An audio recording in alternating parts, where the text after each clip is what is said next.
Le courage silencieux de la reine Camilla, une histoire à méditer. Il y a des récits qui bouleversent, des vérités qui rappellent que personne n'est à l'abri, pas même celles et ceux qui portent aujourd'hui une couronne. Dans son adolescence, alors qu'elle n'avait que 16 ou 17 ans, la reine Camilla a été victime d'une tentative d'agression sexuelle dans un train à destination de Londres. Un inconnu a osé poser ses mains sur elle.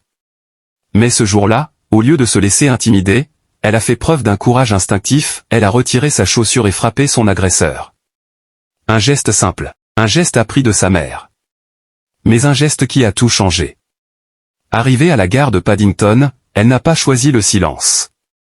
Elle a signalé les faits, permettant à cet homme d'être arrêté. Déjà, à cet âge tendre, Camilla avait compris qu'il ne suffisait pas de se défendre pour soi, mais qu'il fallait aussi agir pour protéger les autres. Cette histoire, elle l'a longtemps gardée pour elle. Ce n'est que bien plus tard, en 2008, qu'elle l'a racontée à Boris Johnson, alors maire de Londres. Pourquoi ce silence?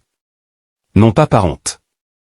Non pas par peur, mais parce qu'elle voulait éviter que l'attention médiatique se focalise sur elle plutôt que sur les autres victimes qu'elle s'est engagée à soutenir. Aujourd'hui, à travers son implication auprès de l'association Safe Lives, la reine Camilla consacre son énergie à briser le cycle de la violence, à tendre la main aux victimes, à leur rappeler qu'elles ne sont ni seules ni coupables. Cette révélation, faite dans le livre Power and the Palace de Valentine Law, ne doit pas être vue comme une anecdote choquante liée à une figure royale. Elle doit être l'écho d'une réalité qui traverse toutes les classes sociales, tous les âges, tous les horizons. Parce que chaque jour, dans nos trains, nos rues, nos écoles, nos lieux de travail, des femmes et des jeunes filles vivent ce que Camilla a vécu. Parce que beaucoup restent muettes, enfermées dans la peur, la honte ou le doute. Parce qu'il est de notre devoir collectif de créer un monde où la dignité et la sécurité ne sont pas un luxe, mais un droit fondamental.